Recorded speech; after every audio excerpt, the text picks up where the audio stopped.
Hey, today I'm going to share how to set up a Google Classroom in Google Classroom. Google Classroom is an awesome tool our school system provides us where we can work with our students and allow our students to collaborate with their peers. You can give students links, assignments, questions that will spark a discussion, and more. The first screen that you'll see once that you log into Google Classroom is this one. Now, if you've never done Google Classroom before, then this screen will be completely blank.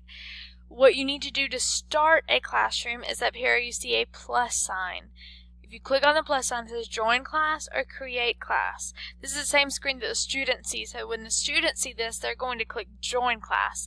For you, you'll click create class. Here you have a class name. See, I've done second, third, fourth, fifth period. You can do whatever you would like to do there. Then put like a subject or a section if you teach multiple grades or multiple subjects, or if you're a connection teacher and teach more than one. That can come in handy. Once you've done that, you'll click create. Here I'll show you how to do everything through my trial class on the left hand side of the screen that I had. Trial class is just what I'm going to use to show you the different tools that Google Classroom has. Your screen will like this. As you start, before you start, you can change your theme or upload a photo. I usually just leave it plain. You see a plus sign here in the bottom, and that is where you will start everything. You can create announcements, create assignments, create questions, reuse posts.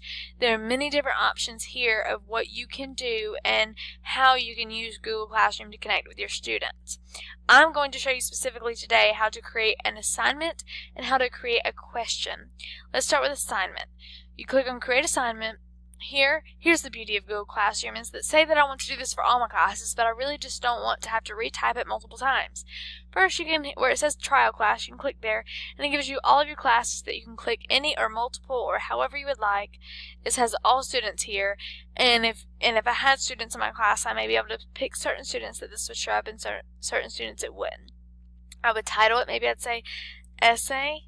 Here, I'm going to give options. I'm going to say click on the Google document and begin writing your essay. I normally would give more instructions than that just so that you can see you can type whatever you would like in there.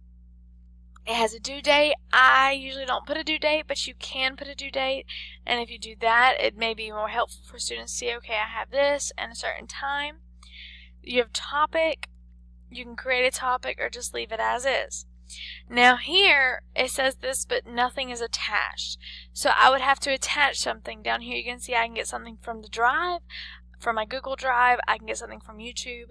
I can put an attachment, a link, or an attachment. Now if I am having them write an essay, which is normally what you would do in the ELA class, or in many other assignments, they're going to be linked to a Google document. So you need to make sure that you go back to Google Docs through your Gmail.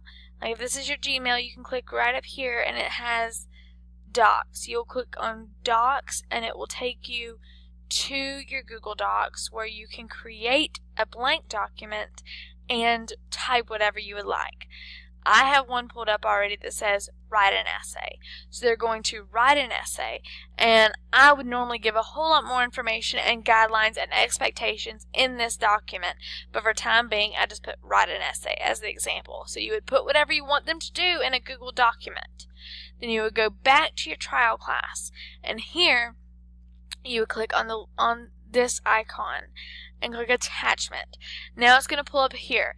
You can choose from your computer, from your recent, or from your drive. So, or like I said, or from your drive. Now here it is easier to pull from recent because I just made this Google Doc. So since I just made this Google Doc, it has it in there as today. So I can click on Google Doc, I can double click on it, and it has attached it. Now here is a very, very important component where it says students can view file. If you click on where it says students can view file, you can say students can edit file. Now here's the careful thing here. If you say students can edit file, you are saying that any student that opens this file can edit this document. You may not want that. If I want them to each write their individual essay, this would be difficult because then every student will be typing on this one document. That can be chaotic. And sometimes you may have an assignment where you want everyone to collaborate. However, for me, if I'm having them write an essay, if I'm having them do an individual assignment where I'm assigning to all students, then I'm not going to say they can edit file. I'm going to say make a copy for each student. By making a copy for each student, it automatically creates a way for each student to see what a document is and how to type on it for themselves. So here I have all this signed up, and I'm going to say assign. I have my date, I have my title, I have everything that I need, and now it is assigned. Notice it says 0 done, 0 not done. It only says 0 not done because I don't have students in my class. This number would change if I had any students in my class. They would be able to see where it says 0 not done. And I could pull this up and see the status of the students and where they stand and who has not completed it. And at any time, I can click on their individual document and see what they've done. So here they can see my directions and see what the document is and click on it for themselves. If I go back to the classroom, I see 0 done. Here, it will also show me on the same page who's done, who's not done. I can click on the student and I can return it. I can add comments. I can grade it. Everything will happen here when it comes to the student work. So to get to the student work to see where they're at and what they've done, you will just click on either 0 not done or 0 done. Say I read back and I'm like, oh no, I made a typo, or I need to edit something, or I realized with one class that, ooh, this didn't work and I needed to change something. All I have to do is click on these 3 buttons and it says edit, delete, copy link. I can click to edit, I can click to delete, I can do whatever I need to do to this. That is creating an assignment, something that you want them to do. Now the students will be able to see add class comments, so I usually make it clear to them that I do not expect them to post any comments, and that if they do, that there are consequences for that because there doesn't need to be posted a comment on this assignment for everyone to see. Now, if you wanted to create a question, so that's an assignment. If I wanted to create a question, I would click here where it says create question. Once again, I can choose to send to multiple classrooms. I can choose to send to multiple students. My question may be, what is an essay? And then I may give instructions like write at least 2 sentences, answer, bring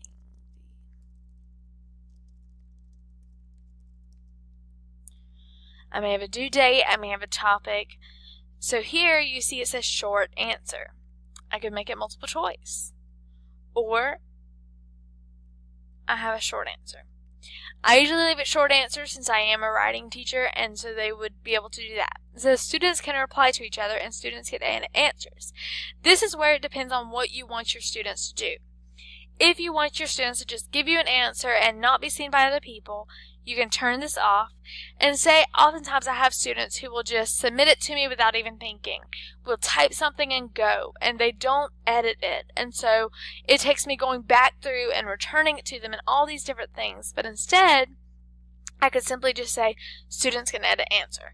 So here they can edit their answer, and they can, if they send it to you and they go back and read it and you need to fix something, they can edit it right away.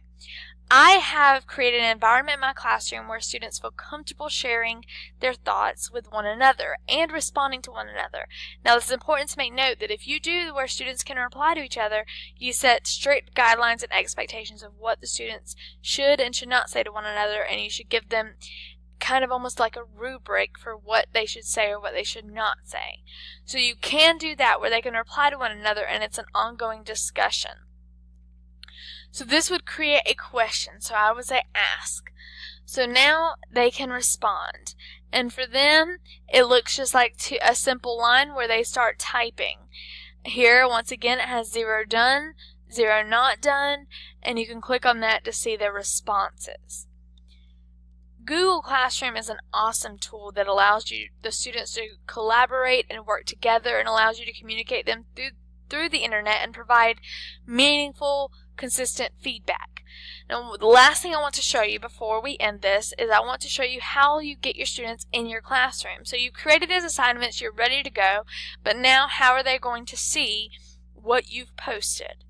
If you click on Students, you see over here you can invite students by email, but that can be a little bit more difficult than just having your students go to the Google Classroom, click on the plus sign, and then you can enlarge this by clicking on Display. Here, they type in this code and then they are in the classroom. It's as simple as that. So you go to Students, Class Code, choose Display, and then it posts it here. And once the students sign in, they're there and they're ready to go. Remember that if you have any questions, you can contact me anytime via email or text. I hope you all have a wonderful day.